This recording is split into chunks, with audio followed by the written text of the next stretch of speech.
Assalamualaikum warahmatullahi wabarakatuh. Waalaikumsalam warahmatullahi wabarakatuh. Bismillahirrahmanirrahim. Alhamdulillahi rabbil alamin. Wa bihi nasta'inu ala umurid dunya waddin. Wassalatu wassalamu ala ashrafil mursalin Sayyidina wa maulana Muhammadin wa ala alihi wa sahbihi ajma'in. Orang-orang tua bijaksana yang diceritakan dalam Al-Quran, apabila mereka sudah berpikir tentang anak-anaknya, pertanyaan yang paling menggoda hati mereka tidak lain adalah ma ta'buduna min ba'di. Ini yang ditanyakan Nabi Yakub kepada anak-anaknya. Ini yang ditanyakan Nabi Ibrahim dan Nabi Ismail kepada putra-putranya. Ma ta'buduna min ba'di. Kalau ayahku nanti tidak ada lagi, nak, apa yang akan kamu sembah? Kalau bapakmu sekarang masih mau iktikaf di masjid, masih melaksanakan rukuk dan sujud, masih mendirikan sholat. Kalau orang tuamu sudah tidak ada lagi nanti, nak, ma ta'buduna min ba'di. Apa yang akan kamu sembah? Masih maukah kau iktikaf di masjid? Masih maukah kau rukuk dan sujud? Masihkah kau mendirikan sholat menyembah Allah? Ini pertanyaan yang menggoda orang-orang tua terdahulu. Kita orang tua di zaman sekarang, pertanyaan kita yang pertama kepada anak-anak kita bukan ma ta'buduna min ba'di. Yang kita tanya, ma ta'kuluna min ba'di. Kalau bapak lu nggak ada, nanti lu makan apa, Tong? Perkara anak mau menyembah apa, itu nomor 18. Yang penting makan apa lu nanti. Oleh sebab itu selalu saya mengingatkan, kita boleh bersedih kalau anak tidak mengerti komputer. Kita boleh merasa rugi kalau anak tidak mengerti matematika. Kita boleh bersedih sebagai orang tua kalau anak buta bahasa Inggris misalnya. Tapi tahukah kita bahwa tidak ada satu kemalangan yang lebih malang selain daripada kalau kita mempunyai anak-anak yang jauh dari nilai-nilai iman. Alangkah hebatnya kalau anak-anak kita itu ahli komputer, imannya mantap, ahli matematika, akidahnya kuat, bahasa Inggrisnya fasih, keyakinannya teguh, otaknya boleh Jerman tapi hatinya tetap Mekah.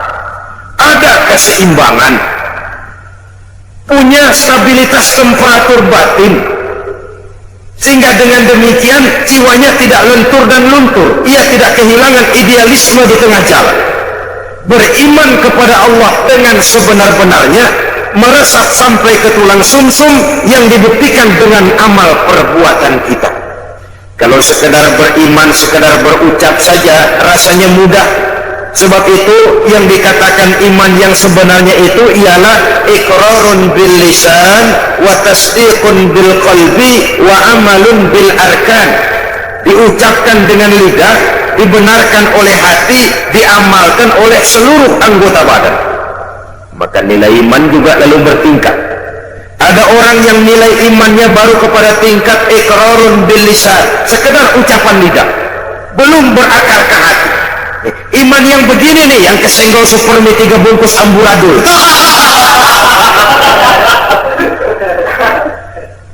Imannya baru sekedar iqrarun bil lisan, sekedar ucapan lidah, belum berakar di hati. Mudah goyah seperti buih di lautan. Ada yang selain sudah diucapkan oleh lidah, dimantapkan, dibenarkan oleh hati. Lidahnya mengucapkan amantu billah, saya beriman kepada Allah. Hatinya meyakinkan itu sedalam-dalamnya, tapi belum diamalkan melalui anggota badannya. Oh, saya sih biar nggak sembahyang, iman mantep, Mas. Mantep. Jangan coba-coba ganggu agama saya, tak celurit sampean. Sembahyang nggak, agama dihina, marah bukan main. Ya lumayan. Fanatismenya tinggi. Saudara-saudara, nilai iman yang tertinggi itu setelah diucapkan oleh lidah, dibenarkan oleh hati, diamalkan oleh seluruh anggota badan. Nyawa taruhan kelemahannya, iman tidak goyah. Nah, beriman kalau belum dapat hidayah itu sulit, tapi menjaga iman setelah mendapat hidayah jauh lebih sulit. Tantangan semakin berat. Tapi mari pada kesempatan ini kita bercermin dari perjalanan hidup seorang wanita bernama Masito. Saudara kenal Masito? Kenal? Di mana kenalannya? Dalam sejarah, Masito ini wanita budiman yang teguh menjaga iman. Menurut riwayat, dia ini kan hidup dan tinggal di istana Fir'aun, menjadi penyisir rambut keluarga istana. Satu hari sedang menyisiri rambut, jatuh sisir itu. Mulutnya refleks berkata, "Ya Allah," sisir jatuh ke bawah. Kata-kata Allah ini didengar oleh intel Fir'aun, dilaporkan kepada Fir'aun. Lapor, bos. Kata Fir'aun, ada apa? Ada bahaya. Bahaya apa? Ada orang menyebut-nyebut Allah. Ini kan bisa mengganggu stabilitas ketuhanan Tuhan ini. Kalau dibiarkan bahaya. Oh, begitu? Iya. Siapa manusianya? Masito. Masito? Oh. Tangkap, tangkap. Masito. Saya ada dengar-dengar kamu menyebut-nyebut Allah ya? Iya. Emangnya kenapa? Siapa Allah itu Masito? Allah itu Rabbi wa Rabbukum, Tuhan saya dan Tuhan-Tuhan juga. Nah, jadi saya ini kau anggap apa Masito? Tuhan adalah Tuhan dan Tuhan bukan Tuhan. Masito, gendem sampean. Satu Mesir orang menyembah saya semua. Tiba-tiba kau menyatakan ada Tuhan lain selain saya. Keyakinanmu membahayakan posisi saya Masito. Sudahlah, kamu jangan macam-macam. Kamu mau apa sih? Rumah? Kendaraan? Beras? Supermi? Beasiswa? Sudah, jangan bertuhankan Allah. Tuhanmu saya saja sudah. Tidak bisa Masito. Tidak bisa Fir'aun, kata Masito. Rabbi Allah, Tuhan saya tetap Allah. Kamu tetap dengan keyakinanmu seperti itu? Tetap. Dan kamu tahu resikonya? Apa? Kamu akan saya siksa Masito. Silahkan. Kamu berani? Demi iman. Kamu memang gila Masito. Fir'aun, Tuhan boleh beli jasad saya, tapi jangan mimpi bisa membeli jiwa saya. Tuhan boleh kuasai jasmani saya, tapi jangan mimpi bahwa Tuhan akan bisa menguasai akidah dan keyakinan saya. Nekat kamu Masito ya. Apa boleh buat? On. Fir'aun, itu tuh manggilnya On. Tidak cuma sekedar saya siksa Masito, kamu akan saya bunuh. Boleh? Kamu tidak takut mati? Sekarang saya mati, nanti juga saya mati Fir'aun. Dan bagaimanapun lebih baik mati berkalang tanah daripada hidup bercermin bangkai. Adalah lebih terhormat melarat karena mempertahankan iman daripada saya hidup mewah dengan menjual akidah. Biar nyawa berpisah dari badan, asal iman jangan berpisah dari hati. Terlalu mahal akidah ini kalau harus ditukar dengan kesenangan dunia yang tidak seberapa. Tidak cuma kamu Masito, anak-anakmu akan saya bunuh. Boleh? Kamu tidak sayang dan cinta kepada anak-anakmu? Jangan tanya soal itu Fir'aun. Saya ibu mereka yang melahirkan mereka dalam pilihan antara hidup dan mati. Saya besarkan mereka dengan untayan air mata, cucuran keringat, kadang genangan darah. Tidak ada ibu yang tidak cinta dan sayang kepada anaknya. Tapi ini akidah. Iman saya lebih mahal daripada kecintaan saya kepada anak-anak saya. Saya rela berpisah dengan mereka untuk iman. Tidak cuma anak-anakmu Masito, suamimu akan saya bunuh. Silahkan. Muangkel Fir'aun, kemarahannya sampai kepada puncaknya. Dia panggil tentaranya, siapkan tungku yang besar, isi dengan air, rebus sampai mendidih. Dicari tungku yang besar, bapak moyangnya kuali. Lalu disiapkan kayu bakar, diisi tungku itu dengan air, direbus air ini. Beberapa lama kemudian air bergolak, menggelegak, panas. Nah, Mas Sito, kamu lihat air sudah bergolak, menggelegak karena panas. Sudah, kau dan anak-anakmu satu-satu akan saya masukkan ke air itu, biar kamu tahu bagaimana tidak enaknya mati. Sudah, Tuhanmu tidak sanggup menolong kamu, coba kamu nyembah saya, aman, kamu tidak akan saya rebus. Firaun, sudah, jangan banyak omong. Kalau kamu mau laksanakan, laksanakan saja. Jangan mimpi saya akan berubah akidah. Rabbi Allah, nyawa taruhannya, Tuhan saya tetap Allah. Mulai anaknya dulu. Masih toh, lihat, anakku yang pertama akan saya mulai. Diangkat oleh Al-Gojo, anak ini dimasukkan ke tungku yang berisi air mendidih. Bergolak air, masuk si anak ke dalam air, menggelepar, meregang nyawa. Masih toh dengan air mata berurai membasahi pipi, menyaksikan anaknya menggelepar menghadapi ajal. Selamat jalan nak, ibu sayang kepadamu, ibu cinta kepadamu nak, tapi ini akidah, ini lebih mahal dari segalanya nak, ibu ikhlas. Mudah-mudahan nanti kita bisa berkumpul di akhirat di bawah naungan ridho Allah.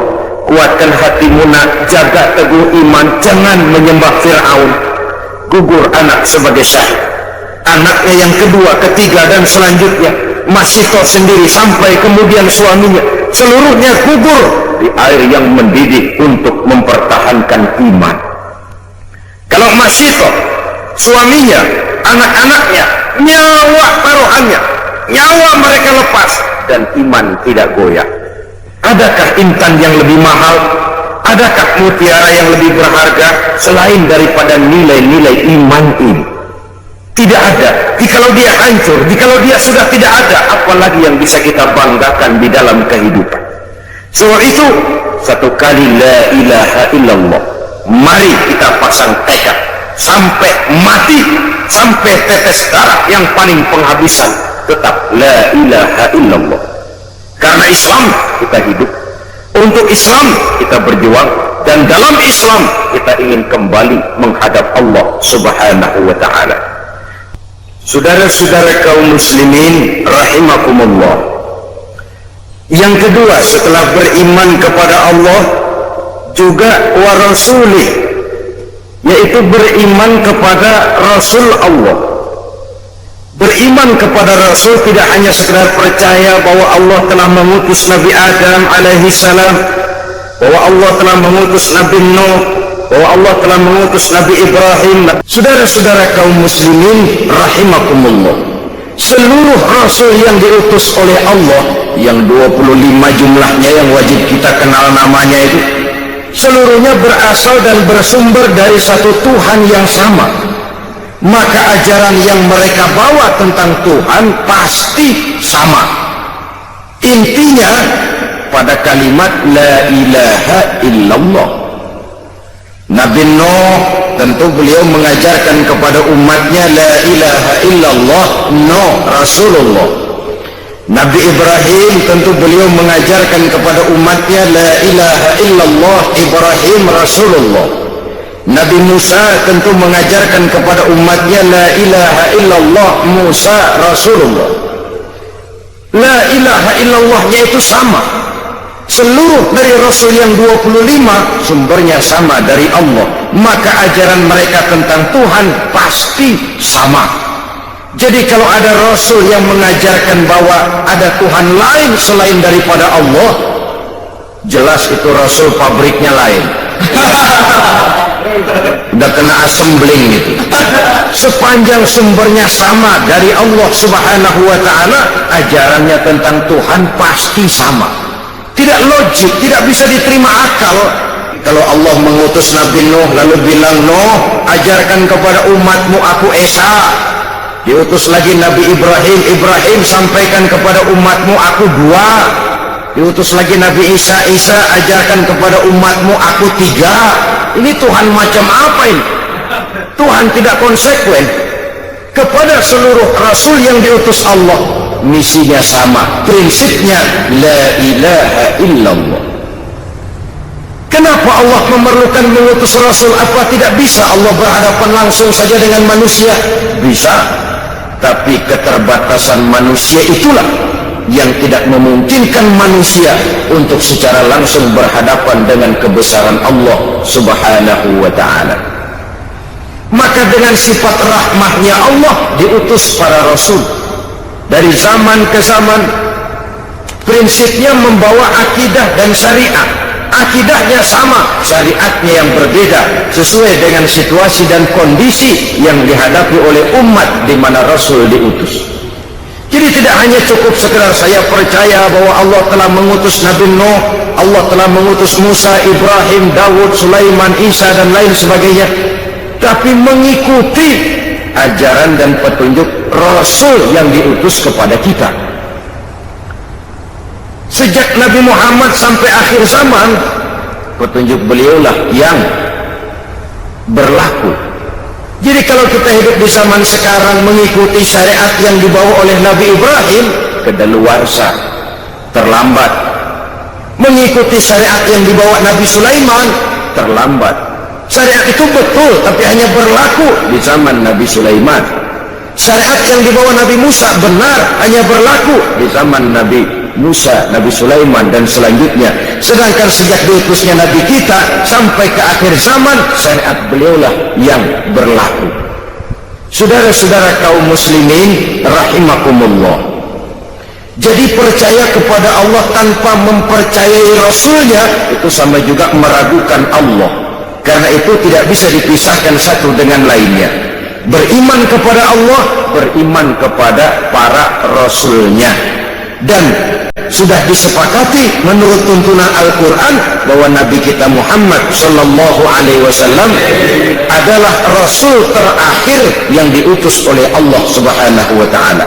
Tidak ada lagi Rasul sesudah beliau. Maka di zaman sekarang, kalau ada orang mengaku jadi Rasul, biar bahasa Arabnya fasih, jenggotnya panjang, serbannya lebar, gamisnya kalah kalau Superman mah. Kalau dia ngaku jadi nabi, ngaku jadi rasul, kita umat Islam wajib untuk tidak percaya. Wajib untuk tidak percaya. Nah, ini kondisi dasar beriman kepada Allah dan Rasulnya. Sesudah itu, bisnis yang tidak membawa kerugian itu apa? Setelah beriman kepada Allah, beriman kepada Rasul dengan sepenuh keyakinan, tidak goyah walau nyawa taruhannya, tidak lentur dan luntur walaupun tubuh dicincang berkeping-keping, walaupun leher harus terjerat tali gantungan, iman tetap tangguh, setangguh batu karang di lautan. Biar tiap hari diterjang ombak, dikikis gelombang, namun dia tegak tegar berdiri menyambut hantaman sang gelombang. Setelah itu, wa tujahiduna fi sabilillahi bi amwalikum wa anfusikum. Setelah beriman kepada Allah dan Rasulnya, engkau berjihad fi sabilillah, di jalan Allah, bi amwalikum wa anfusikum, dengan harta bendamu dan dengan dirimu, dengan jiwa dan ragamu. Saudara-saudara kaum muslimin rahimakumullah, iman dan jihad memang dua hal yang tidak bisa dipisahkan satu sama lain. Hanyalah jikalau kita beriman maka kita siap melaksanakan jihad. Jikalau kita akan turun berjihad harus dasarnya karena iman. Dan selama ini orang sering memberikan warna kelabu terhadap yang namanya jihad, sehingga timbul pengertian yang serem-serem. Dan ini memang tidak bisa disalahkan. Kaum orientalis, orang-orang asing yang mempelajari Islam dengan tujuan mencari kelemahan Islam, sering memberikan pengertian yang tidak benar kepada Islam. Dan ini sering ditelan oleh orang-orang yang mempelajari Islam melalui buku mereka. Umpamanya, mereka menyebut Islam itu dengan Muhammadanism. Ini misalnya disponsori oleh Gid dan kawan-kawan, profesor dari Harvard University, guru besar tentang Islam, tapi orang bukan Islam dia. Islam disebut Muhammadanism, ajaran Muhammad. Nah, sepintas sesungguhnya fungsi Nabi Muhammad dalam Islam hanya sekedar penyampai. Ialah kalau ajaran Bung Karno disebut Soekarnoisme, ajaran Lenin disebut Leninisme, ajarannya Karl Marx disebut Marxisme. Tapi kalau Islam disebut dengan Muhammadanisme, akan timbul kesan seolah-olah Islam adalah produk Nabi Muhammad, seolah-olah Islam adalah buatan bikinan Nabi kita. Padahal tidak, Nabi cuma sekedar penyampai. Nah, termasuk jihad. Gid misalnya dan beberapa teman-temannya yang lain menyebut jihad itu dengan jihad is a holy war. Jihad adalah perang suci. Sehingga konotasi jihad selalu diidentikan dengan perang. Kesan yang timbul keras, kasar, brutal, teroris. Maka akibatnya tiap kali kita bicara soal jihad, orang a priori curiga, memandang kita dengan su'uzon. Umat Islam sudah siap jihad, ngasah pedang, ngasah tombak, ngasah panah, siap bertempur ke medan perang. Bahwa perang untuk membela agama, bukan untuk memaksakan agama, merupakan bagian kecil saja dari jihad, ya. Tapi bahwa jihad bukan sekedar perang, itu harus dipahami. Jihad adalah mengeluarkan satu kemampuan maksimal untuk mencapai satu tujuan yang diridhoi oleh Allah Subhanahu wa ta'ala. Itu jihad namanya. Mengeluarkan kemampuan maksimal untuk mencapai satu tujuan yang diridhoi oleh Allah, itu jihad namanya. Bukan semata-mata perang, mencabut pedang maju ke medan perang. Mengatasi kemiskinan, mengatasi kebodohan, itu juga merupakan bagian daripada jihad. Tapi karena jihad selalu diadakan konotasi dengan perang, kesan yang timbul ya teroris, kasar, brutal, sadis. Dan itu memang sengaja ditiupkan oleh kaum orientalis, sebab mereka paling takut dengan semangat jihad daripada umat Islam ini.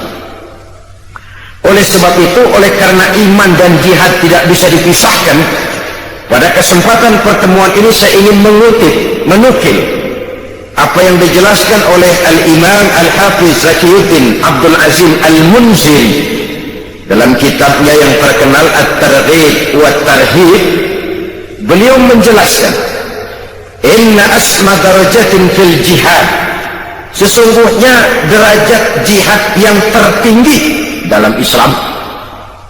Pertama, saudara bisa lihat ini barangkali pada Targhib wa Tarhib juz 2 halaman 257. Nilai jihad yang tertinggi, pertama, muharabatil kuffar li ajli nasri dinillah, berperang melawan orang kafir dengan tujuan semata-mata untuk menolong agama Allah. Jadi menolong itu kan membela, bukan memaksakan agama, tapi untuk membela agama. Karena prinsipnya umat Islam tidak boleh mencari musuh, tapi tidak boleh lari kalau ketemu musuh. Musuh jangan dicari, ketemu jangan lari. Dalam Islam ada tuntunan tentang perang, bukan memaksakan keyakinan, tapi membela keyakinan. Pada saat agama dihina orang, pada saat agama disepelekan, pada saat umat dinistakan, di situ kita tampil. Tapi kalau tidak, kepada orang kafir kita siap hidup rukun, bergandengan, zimmi, kafir zimmi, orang kafir yang mau hidup damai dengan kita, darahnya haram, harta bendanya haram, mengganggu mereka sama dengan mengganggu Nabi. Islam agama damai. Tapi kalau agama dihina, agama dicaci maki, umat dinistakan, semangat jihad itu tampil maju ke medan perang kalau perlu, tapi tujuannya semata-mata bukan karena sentimen, tapi karena argumen. Bukan untuk mencari kemenangan, tapi untuk menegakkan kebenaran. bukan untuk membalas dendam, tapi untuk menegakkan yang hak, membela, membantu agama Allah Subhanahu wa ta'ala. Dan ini kewajiban setiap kita. Sekarang memang kita tidak menghadapi perang Badar seperti di zaman Nabi, dengan pedang, dengan tombak, dengan panah, tapi perang akidah kan terus berlangsung. Kalau televisi punya acara berpacu dalam melodi, kita sekarang tidak berlebihan sekali berpacu dalam agama. Perang akidah, jikalau kita kalah, ya kita sekarang masih beriman, berakidah, tapi generasi yang akan datang, wallahu a'lam, semangat jihad tidak boleh luntur, semangat jihad tidak boleh lentur dan luntur, tetapi dengan batas-batas bahwa kafir itu jelas-jelas mengganggu kita, dan itu pun tidak langsung dengan mengangkat senjata, sepanjang kita bisa peringatkan dengan lidah, mari peringatkan. Apalagi kita tinggal di suatu negara hukum, tidak boleh main hakim sendiri, saling menghormati, menjaga kerukunan, tidak boleh menyebarkan agama kepada orang yang memang sudah beragama, walaupun dengan dalih sosial kemanusiaan, menolong orang-orang susah, tapi di belakangnya ada pamrih menyebarkan agama. Diplomasi semacam itu sebenarnya sudah kuno. Orang bersembunyi dengan topeng kemanusiaan tapi menyebarkan agama. Saudara-saudara kaum muslimin rahimakumullah, Islam sebagai agama Allah tidak mungkin hilang dari dunia, tapi Allah tidak memberikan jaminan Islam akan kekal di negeri ini. Jikalau kita umat Islam di Indonesia tidak mau menjaga Islam ini, tidak mau berjuang dan berkorban untuk kepentingan Islam ini, tidak mau mewariskan Islam ini kepada anak-anak kita generasi yang akan datang. Jadi ini tingkat jihad yang tertinggi, muharabatul kuffar li ajli nasri dinillah, berperang melawan orang kafir dengan tujuan membela, menolong agama Allah.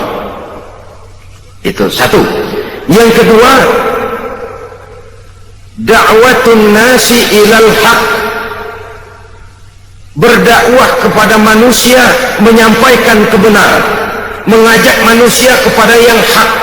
Yang hak itu apa? Al-haqqu min rabbika, kebenaran itu datang dari Tuhanmu. Apa yang datang dari Allah itu? Islam. Berdakwah adalah jihad dengan kemampuan yang ada pada kita. Bisa berdakwah lewat ilmu, lewat konsep, lewat gagasan dan lain sebagainya. Da'watun nasi ilal haq, menyeru manusia, berdakwah kepada manusia, menyampaikan Islam, juga itu merupakan bagian dari jihad tertinggi kedua sesudah perang melawan orang kafir. Yang ketiga, mujahadatun nafsi bitahalli bil makarim wa takhalli 'anil razail. Jihad ketiga yang tertinggi, berjihad melawan hawa nafsu dengan menghiasi diri dengan sifat-sifat yang terpuji dan mengosongkan diri dari sifat-sifat yang tercela. Itu jihad melawan nafsu, mengosongkan diri dari akhlak yang tercela, menghiasi diri dengan akhlak yang terpuji. Bagaimana kita berjuang menghilangkan hasud, sum'ah, riya, takabbur, ujub dan lain sebagainya. Lalu bagaimana menghiasi diri dengan sabar, tawadhu, qanaah, ikhlas, yakin dan lain sebagainya. Itu juga merupakan jihad. Sebab kalau tidak jihad yang jadi landasan dasarnya, sulit untuk melakukan hal semacam ini. Yang keempat, mujahadatus syaitan bidaf'i ma ya'ti bihi minas syubuhat, berjihad menghadapi setan dengan menolak hal-hal syubhat yang dibawa oleh setan. Setan itu kalau dia tidak bisa membawa kita ke jalan zalim, kegelapan, dia bikin samar-samar jalanan, dia bikin remeng-remeng, gelap nih, udah jelas kita nggak mau menempuh. Minuman keras haram, itu mutlak. Nah, setan bikin remeng-remeng nggak? Kalau nggak teler mah kagak. Ya katanya. Dibikinnya remeng-remeng. Itu menolak yang kayak begitu itu memerlukan jihad. Saudara hadirin, ma'asyiral muslimin yang berbahagia, kalau tidak bisa diyakini kita dengan jalan kegelapan yang sesat, dibikinnya kita remang-remang, samar-samar, sehingga akhirnya sulit lagi untuk membedakan antara yang ma'ruf dan yang munkar. Pada klimaksnya nanti oleh setan dibalik, yang ma'ruf dia jadi munkar, yang munkar jadi ma'ruf. Terjadilah penjungkiran nilai. Itu yang keempat. Yang kelima, tarku majalisi su'i, meninggalkan majelis yang jahat, meninggalkan lingkungan pergaulan yang jahat. Kita tahu lingkungan sangat besar pengaruhnya dalam ikut membentuk kepribadian manusia. Sehingga kata Syauqi dalam sebaik syairnya, man asyaral asyrafa asya musyarrafan wa mu'asyiral anzali ghairu musyarrafin. Awalam taral jildal hakira muqabbalan bisagri lamma sara jildal mushaf. Siapa yang berteman dengan orang mulia, dia akan ikut menjadi mulia. Tapi siapa berteman dengan orang hina, dia tidak akan ikut menjadi mulia. Tidakkah kau lihat, kata Syauqi, betapa kulit kambing yang hina dicium orang ketika berteman dengan Quran. Kulit kambing itu rendah, hina. Kalau dia sendirian gak ada yang mau cium kulit kambing.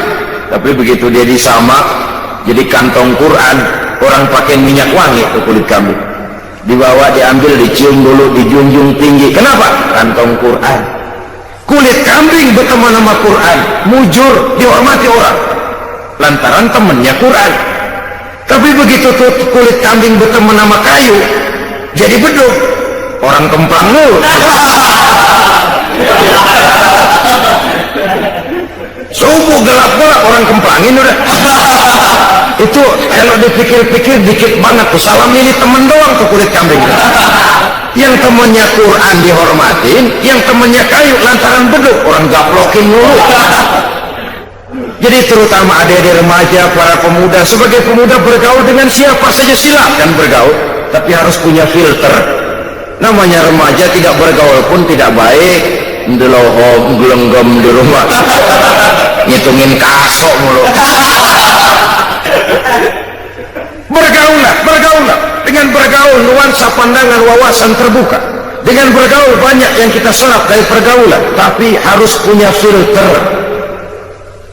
Meninggalkan lingkungan pergaulan yang jahat. Dia kenal penjahat boleh untuk terhindar dari kejahatannya, tapi jangan lupa kadang-kadang getah yang ngikut.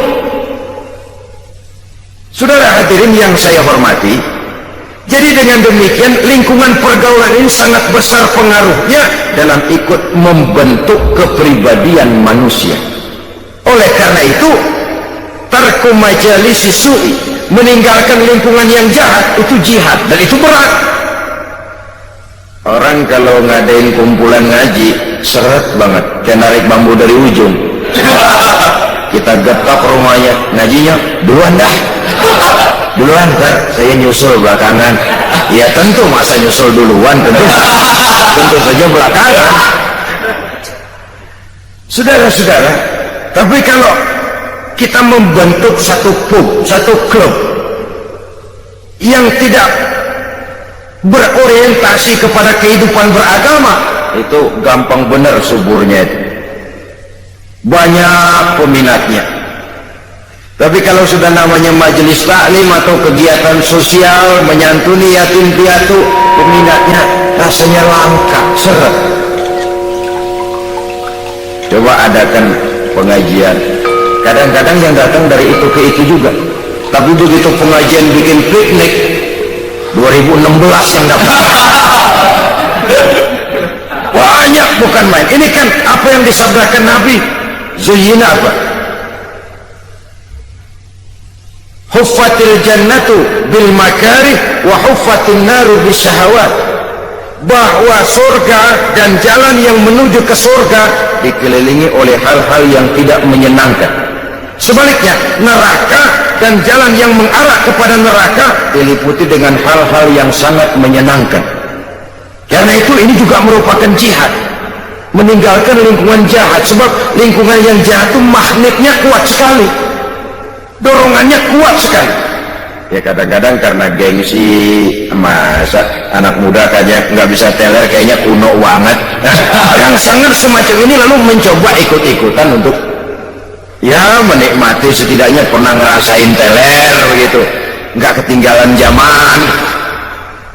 Ini juga memerlukan jihad. Karena itu saya titipkan sekali lagi, bergaul dengan siapapun persilahkan, tapi harus punya filter, karena lingkungan pergaulan sangat besar pengaruhnya dalam ikut membentuk watak dan kepribadian manusia. Tidak mustahil orang yang lingkungannya baik-baik, tapi karena terpengaruh oleh pergaulan yang tidak baik, berubah jadi tidak baik. Di kampungnya mas santri, datang ke Jakarta pakai peci, sarungan, assalamualaikum, kena aja angin Jakarta, lepok. Celeng, saudara-saudara. Maklum angin Jakarta ini panas. Jadi dengan demikian, yang kelima, meninggalkan lingkungan yang jahat. Yang keenam, yang masuk bagian daripada jihad itu al-iqbalu 'ala nasihati wal 'amalu biha. Menerima nasihat dan mengamalkannya, itu juga jihad. Dan itu berat. Apalagi kalau nasihat itu kira-kira getok jidat kita. Itu berat loh nerimanya. Orang bilangin, kamu ini punya penyakit hasut. Kita memang punya penyakit itu, tapi kadang-kadang harga diri kita yang muncul. Tapi jadi gue lu bilang, tuan gue sama lu, tuaan katanya. Apalagi yang bilangin anak baru kemarin, lu ngasih tahu lu sunat, gue yang mangko lu. Gengsi yang lalu timbul. Menerima nasihat dan mengamalkannya secara ikhlas itu berat, karena itu mengakui kekurangan diri. Sehingga Nabi pesan apa? Tuba liman syaghalahu aibuhu an uyubin nas. Beruntunglah orang yang kekurangan pada dirinya menyebabkan dia sudah cukup sibuk sehingga tidak sempat mencari-cari kekurangan orang lain. Si Ano katanya, Ano nggak tahu ya, saya sibuk mikirin aib diri saya, lalu bagaimana saya tahu aib orang lain? Kadang-kadang kita ini terbalik, sibuk mencari aib kekurangan orang lain sampai lupa kepada aib kita sendiri. Nggak ada aib orang, malah kita cari, kita korek-korek. Siapa aja kita hubungin, gue ngerti Ano. Udah nyambung dah, kalau udah Ano juga Ano. Saudara-saudara kaum muslimin rahimakumullah. Jadi dengan demikian nasihat ini bisa datang dari orang lain, bisa datang dari diri kita sendiri, bisa datang dari semua yang kita lihat dalam kehidupan. Semuanya kita terima, kita amalkan yang baiknya, kita saring yang tidak baiknya untuk tidak kita gunakan di dalam kehidupan. Jadi dengan demikian termasuk memerangi kemiskinan, memberantas kebodohan, jihad, menyantuni yatim piatu, jihad, mengembangkan majelis taklim, jihad, memakmurkan masjid, jihad. Kata-kata jihad itu sangat luas.